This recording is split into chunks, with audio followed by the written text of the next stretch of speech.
Gravando de novo. Então é isso. O assassinato dele virou motivo para essa galera pegar em armas, né? Fazer o que queriam fazer.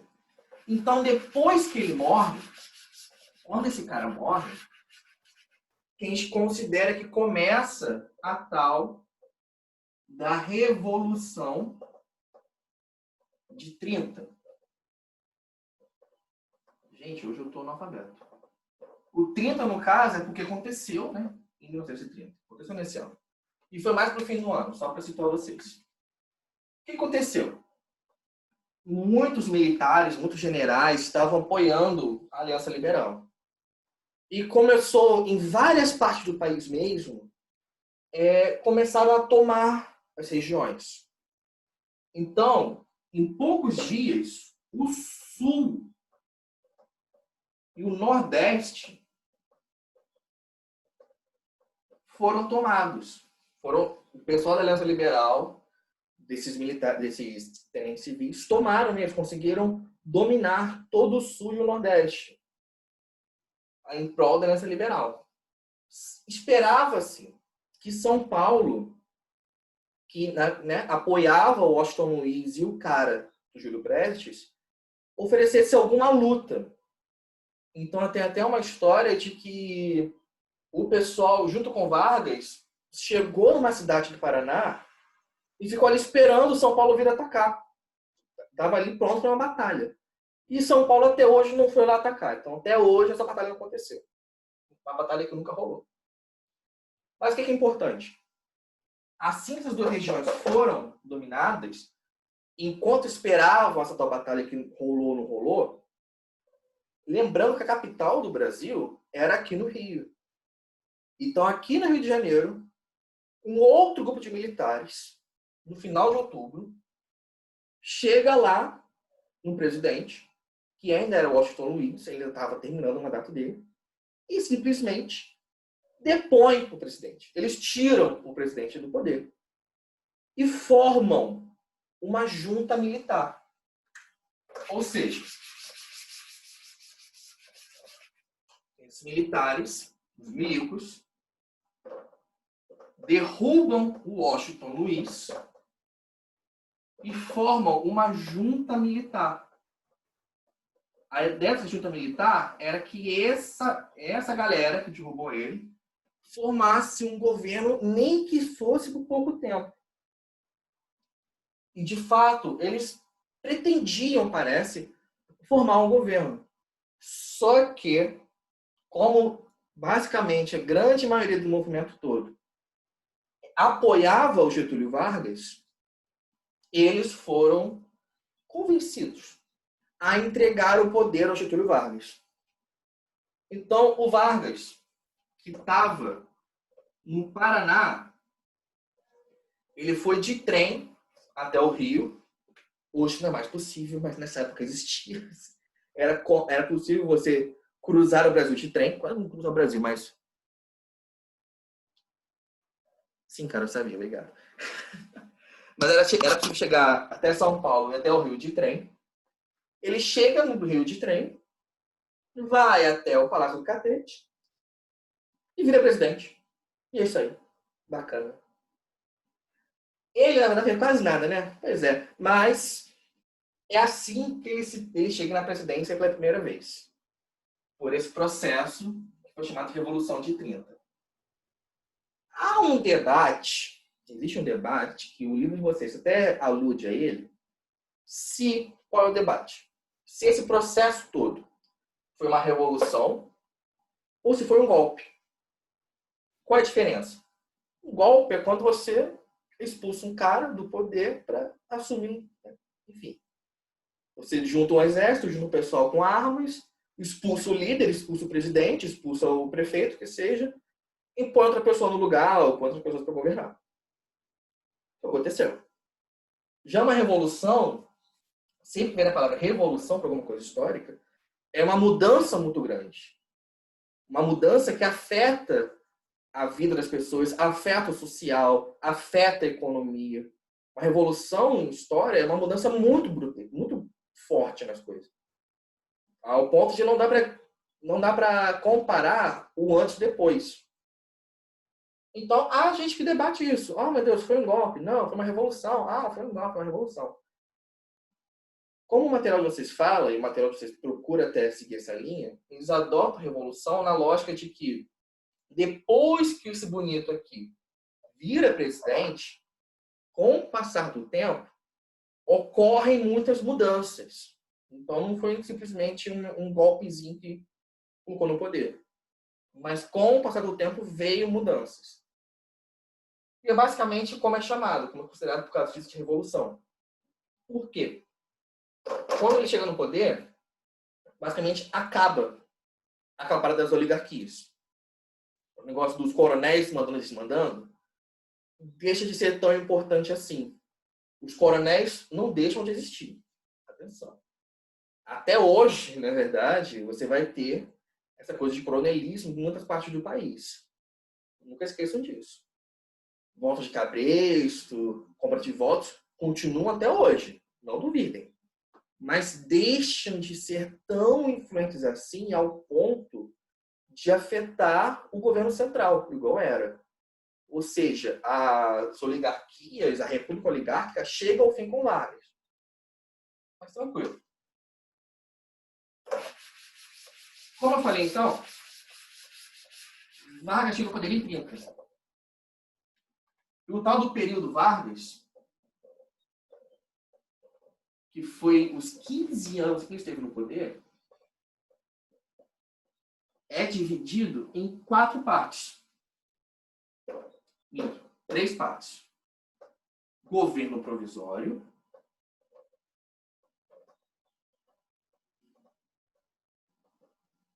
que vai de 30 a 34. Governo constitucional,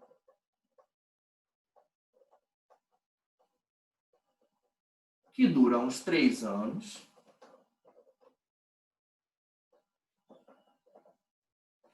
E Estado Novo,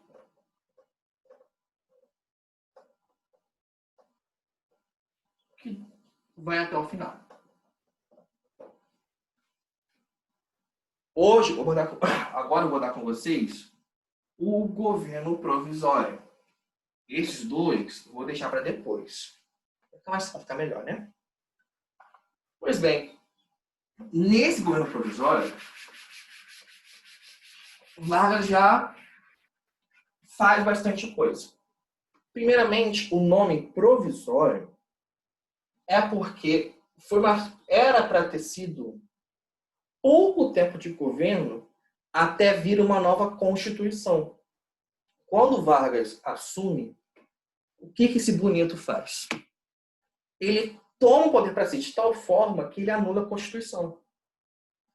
Então, assim, de cara, o que ele fez? Primeiro, o legislativo, o poder legislativo, é praticamente extinto. Ele fecha o Congresso Nacional, fecha as câmaras municipais e fecha as câmaras estaduais. Ou seja, todo o legislativo, toda a questão de fazer leis e debater, etc., etc., vai para o executivo. O presidente, que vai ser Vargas, acaba pegando também as funções do legislativo, o que é uma concentração de poderes enorme. O cara vira quase que um rei, digamos assim. Só que, além disso, ele também foi malandro. Ele pegou os governadores de quase todos os estados e os substituiu por interventores federais. Mesmo que tivesse acabado de ter eleição, Vargas substitui quase todos os governadores de quase todos os estados e no lugar deles coloca pessoas que ele indicou, interventores federais. De onde eles vinham? de onde Vargas queria ir, basicamente. Quase todos, porque a única exceção, a única, foi Minas Gerais. Por quê? Porque o cara que foi eleito em Minas Gerais havia apoiado a Revolução de 30 que colocou ele no poder. Então Vargas falou, tá, esse cara aqui, de Minas, tá tranquilo, fica. O restante, sai. O restante vai ser indicação do meu governo.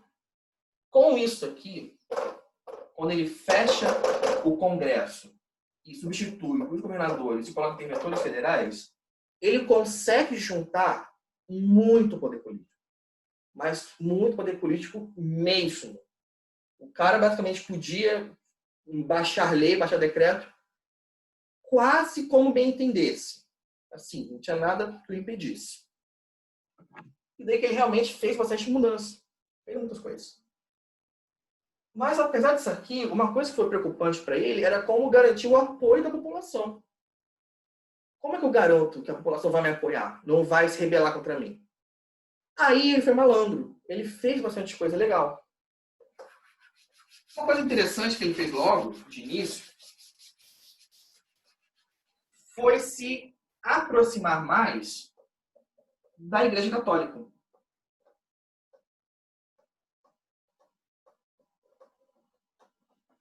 Vargas se aproxima da Igreja Católica, da Igreja mesmo, como forma de fazer com que, por ela, ele tivesse mais apoio popular. Nessa época, a maioria da população ainda era católica. Então, se os padres e bispos apoiam o presidente, é mais fácil ter apoio popular. O que ele faz para ter apoio da Igreja Católica? Duas coisas. Primeiro, que ele vai liberar o ensino religioso nas escolas públicas. Vou falar daqui a pouco sobre educação. E segundo, que o Cristo Redentor, bonito, né? Foi inaugurado no governo dele. O Cristo Redentor, coisa fofa, foi inaugurado em 31.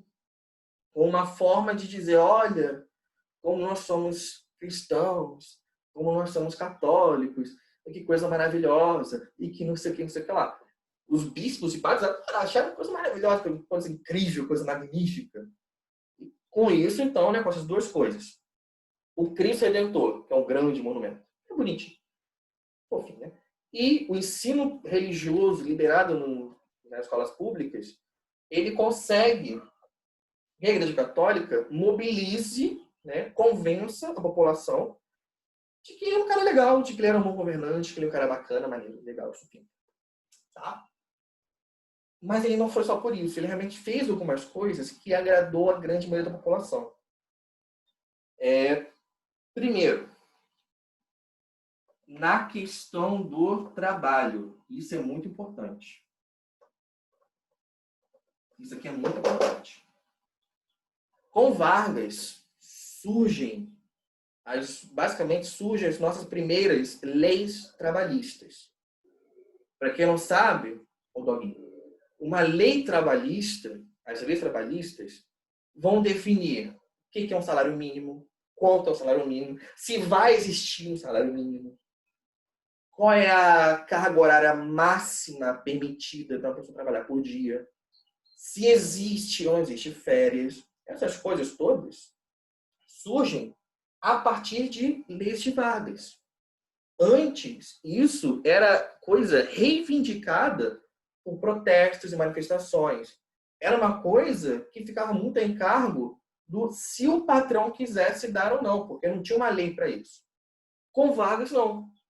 Vargas define que vai existir férias remuneradas, põe limite de 8 horas diárias de trabalho, define um salário mínimo.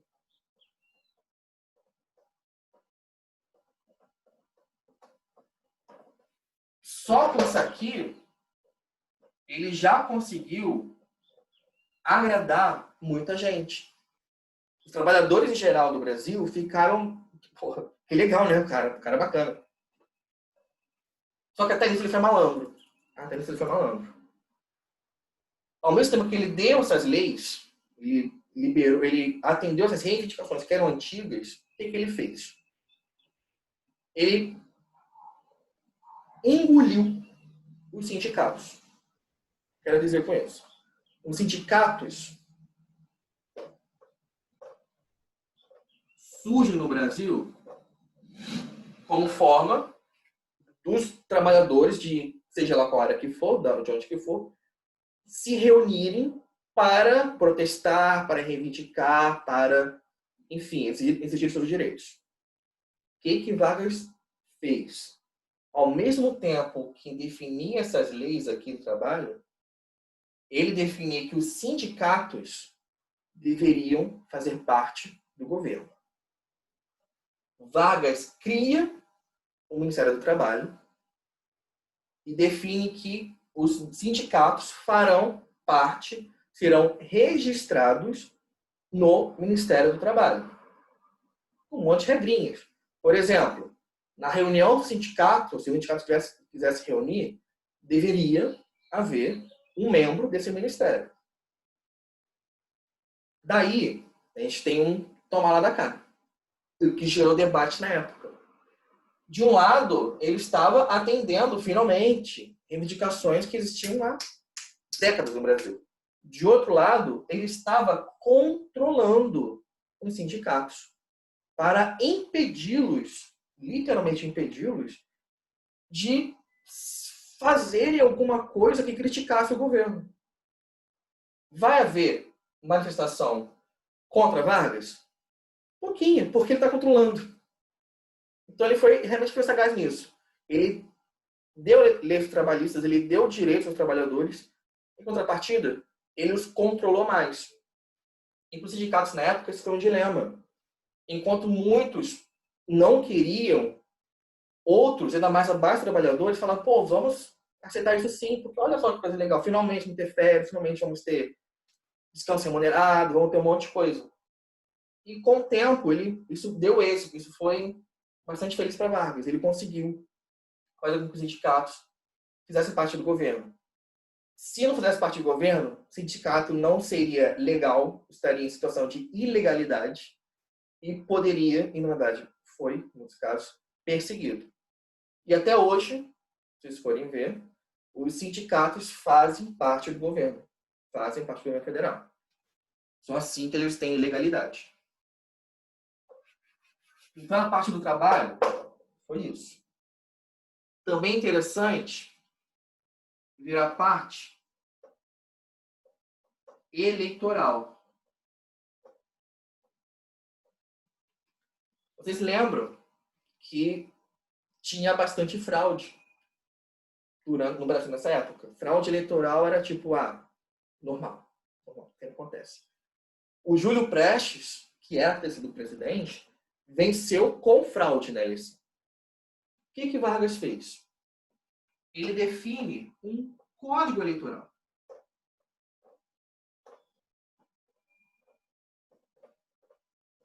Um código eleitoral de 32 que coloca a ordem na casa, organiza essa bagunça. O que esse código eleitoral faz? Ele acaba botando regras que existem até hoje.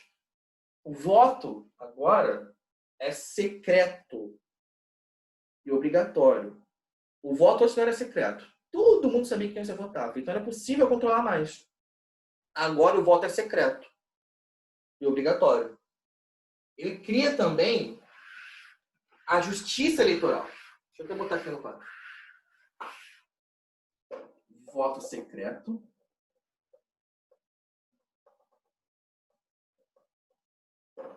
Voto obrigatório.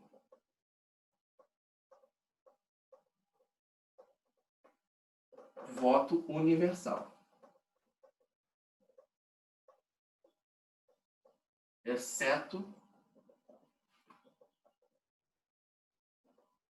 analfabetos.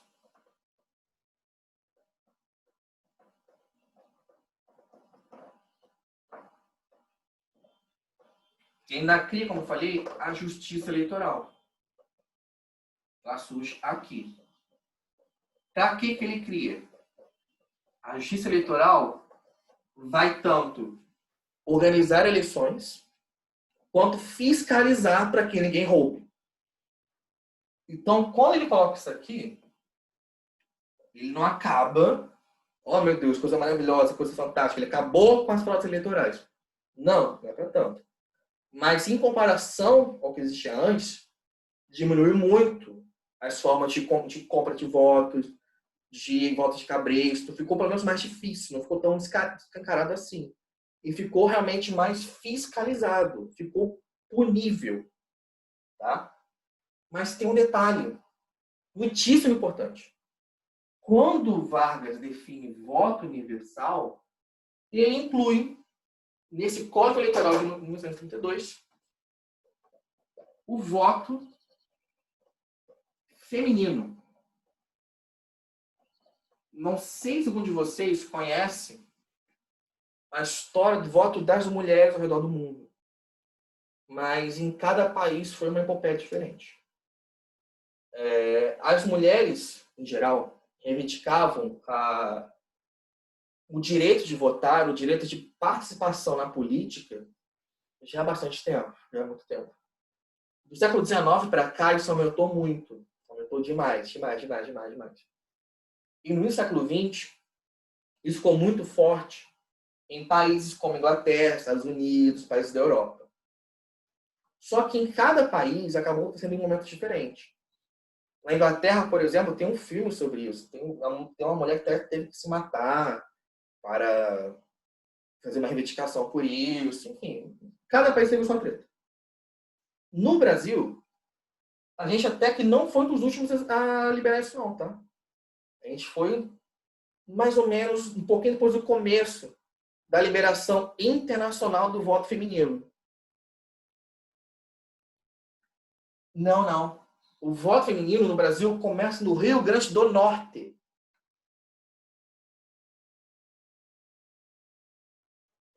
No Rio Grande do Norte, as mulheres foram possibilitadas a votar alguns anos antes, 1927. Por que puderam no Rio Grande do Norte? Porque como havia possibilidade de cada estado ter uma legislação mais independente uma da outra, o Rio Grande do Norte é o primeiro estado do Brasil a liberar e reconhecer o voto feminino. 5 anos depois, Vargas, por esse Código Eleitoral, expande o voto feminino para o Brasil todo. Então, esse Código Eleitoral é muito lembrado por isso, pelo voto feminino. Porque a partir de então, as mulheres podem ter mais participação na política. Aí começa outro debate, se tá pouca, tá muito, se...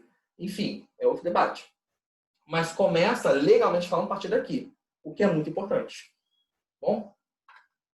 Trabalho e voto. Uma outra coisa também, que eu acho que a postura de vocês não traz isso muito,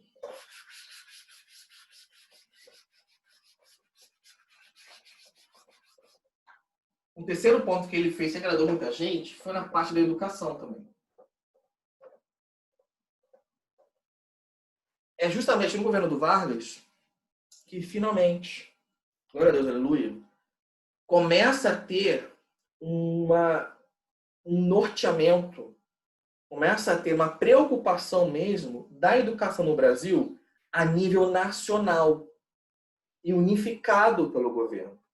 O tal do Ministério da Educação surge, se não me engano, em 31.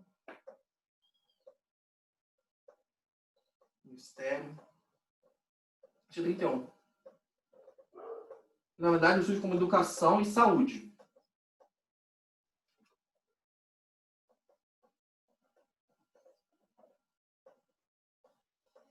Se não me engano, é 31. Então, finalmente mesmo, a presidência do Brasil passa a se preocupar com a educação. E passa a ser mais efetiva a coisa de alfabetizar a população. Porque, finalmente, a gente tem uma lei, a gente tem formas de fazer com que você tenha um ensino público obrigatório. Então, antes não havia escola pública? Havia, mas não era obrigatório. E quem quisesse, se tivesse. A partir de então, você começa a ter escola pública, que, mal ou bem, sendo obrigatório, certo nível do ensino, nível mais elementar, você diminui o nível de analfabetismo. O que 30 anos antes de chegar ao poder era muito grande, começa a diminuir cada vez mais com ele. Então, isso aqui foi muito importante. E outra coisa legal que ele fez também é que, quando surge o Ministério da Educação, começamos a finalmente ter universidades no Brasil. As grandes universidades do Brasil começam a surgir no início do governo Vargas. O que antes existia? Pequenas faculdades. Para quem não sabe, a diferença de faculdade e universidade é que a universidade ela tem várias faculdades dentro dela. Faculdade de medicina, de direito, de engenharia, não sei o que, sei lá. Então, as poucas que haviam eram grupinhos de 3, 4 faculdades. Com o início do governo Vargas, você começa a surgir universidades. Vai surgir a Unirio, surge a UFRJ, que também ganha uma prominência de universidade, surge a USP. Várias universidades vão surgindo ao redor do Brasil, finalmente. E aí, aleluia. Então, isso foi importante no nível universitário. E, claro, com isso, você acaba formando mais pessoas, você acaba tendo mais profissionais para atuar, como médicos, como engenheiros, como professores também. Acaba tendo uma grande preocupação em formar mais professores, porque se abrir colégio tem que ter professor, basicamente. Então, isso tudo aqui foi importante no plano da educação.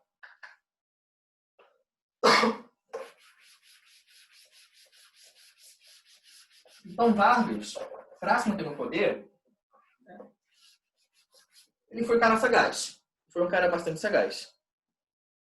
Ele, ao mesmo tempo que acaba pegando para si todo o poder legislativo e executivo, ele concede várias coisas à população de forma que ele receba muito apoio. Porém, São Paulo, que tinha começado a treta lá contra Vargas, contra a Aliança Liberal, não baixava a cabeça para Vargas nem a pau. De jeito nenhum. Tanto é que, 2 anos depois, eles tentam uma revolução. Chamada Revolução Constitucional.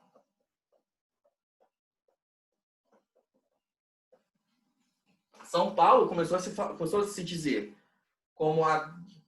Você tem até hoje, né? Como a grande locomotiva que puxa o Brasil, que era o Estado mais importante, que estava sendo justiçado, que era o mais rico, que era o mais bonito, que era o mais não sei o quê, e que era o mais não sei o que lá, e que blá blá blá, e que não sei mais o quê. E São Paulo, durante o governo Vargas, teve, antes disso aqui, uns 3 ou 4 interventores. E toda hora, Vargas mandava um interventor e os paulistas não aceitavam, porque ele não é daqui. E, enfim, dava treta. Aumentou a tal ponto que ocorreu uma tentativa de revolução em São Paulo mesmo. Eles tentaram. Não só os grandes cafeicultores, mas a população em geral, em grande medida, ficou contra o governo Vargas. O movimento começou muito após a morte de 4 estudantes. Parece que eles tentaram invadir a sede de um jornal, se não me engano. Foram mortos a tiro e se tornaram mártires dessa tentativa de revolução. Brevemente falando, essa revolução constitucional dura pouquíssimo tempo. Apesar do grande apelo populacional de São Paulo, que a população mesmo em geral apoiou esses revoltosos, isso aqui durou só uns 3 meses. Por quê? Porque eles não tinham condições de tentar uma guerra de fato contra o governo. O principal motivo que é apontado para eles não terem conseguido foi justamente a inferioridade militar e também bélica. Para quem não sabe, a palavra bélica quer dizer relativa à guerra. E eles tinham armas. Tinham. Mas o governo de Vargas tinha muito mais. Eles tinham soldados. Tinham. Mas o governo de Vargas tinha muito mais. Eles tinham avião de guerra. Tinham. Mas o governo de Vargas tinha muito mais. Então era muito discrepante as questões de forças militares. A tal ponto que eles conseguiram resistir 3 meses. Tentaram de várias formas comprar, produzir, não sei o quê, mas não conseguia. Enquanto eles tinham X, o governo central tinha 3, 4, 5 vezes X. Numa guerra, não tem como. Então, depois de 3 meses, os paulistas e paulistanos decidem se render. Apesar de curto, esse movimento em São Paulo parece que fez Vargas entender que estava na hora de finalmente fazer uma Constituição. Ele estava enrolando. Ele estava governando sem uma Constituição. Após, então, terminar esse movimento, ele finalmente decide convocar uma Assembleia Constituinte.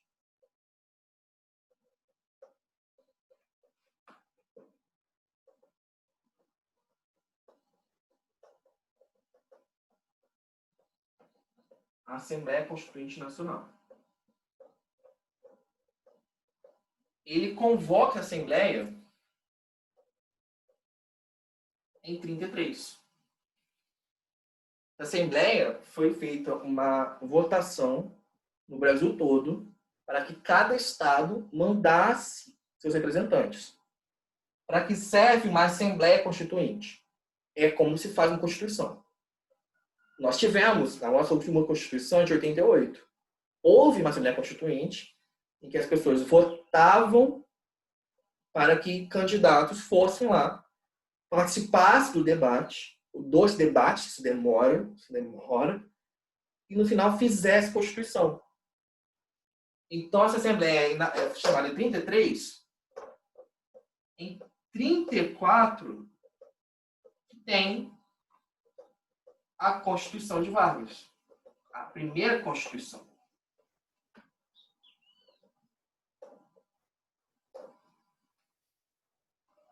A anterior era de 1891, que foi da República Oligárquica.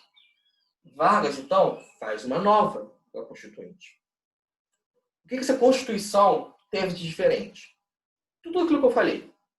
De educação, trabalho. O que mais que eu falei? Educação, trabalho e Código Eleitoral eles são abraçados pela Constituição. Então, a Constituição passa a ter tudo aquilo. Pela primeira vez, na verdade, uma Constituição se ateve a questões sociais, se ateve a questão de bem-estar, de família, de educação. Antes, não era preocupação da Constituição. Não se preocupava com isso. Agora passa a se preocupar. Mas o que essa Constituição fez também? Ela definiu que os estados tinham menos autonomia. Uma coisa interessante e bem inteligente. Vargas definiu que os estados não poderiam ter força militar maior que o governo central. Ou seja, vocês querem ter força policial? Vocês podem. Mas vocês são proibidos de ter poder militar, poder bélico, acima, maior que o governo central. Os estados não podem mais pegar empréstimo sem autorização do governo. Os estados não podem mais fazer aquilo sozinho, mais aquilo sozinho. Os estados que antes tinham uma autonomia muito grande, isso diminui bastante com essa Constituição. Isso diminui muito mesmo. E faz basicamente isso de importante. Ele define também uma coisa que vai ser importante depois. Era muito comum empresas estrangeiras virem aqui para explorar recursos naturais. Ah, achou petróleo? Vem uma empresa não sei de onde. Vem uma empresa para fazer não sei o quê, uma empresa para fazer não sei o que lá. Nessa Constituição, define-se que todos os recursos naturais são nacionalizados. Tá? Quer dizer que todos os recursos serão do Brasil mesmo, tipo assim, é nosso. E cabe a nós usar e explorar. Eu estou falando da Constituição muito por alto, porque já falei de elementos dela. Mas qualquer coisa, tem uma listinha que eu estou falando na página 44, você pode dar uma olhada. Lá tem uma listinha desses tópicos que eu falei agora, tá? Tem falando da questão eleitoral, tem falando da questão do trabalho, tem falando dessa questão dos estados terem autonomia, tem lá falando sobre eleitoral, trabalho e educação, ok? E por último, só para fechar, depois que essa Assembleia Constituinte promulga a Constituição de 34, eles também elegem, eles fazem uma eleição indireta e elegem Vargas, claro, para ser o presidente do país. Essa Constituição definiu que o presidente teria mandato de 4 anos sem direito à reeleição. Só que não fizeram de cara uma eleição direta, convocar a população para votar em alguém. Não. Eles mesmos votaram que Vargas seria o novo presidente. Então, é daí que temos aquele segundo período do governo constitucional, que em tese, seria o mandato de Vargas de 34 até 38. Mas não rolou muito bem. Enfim.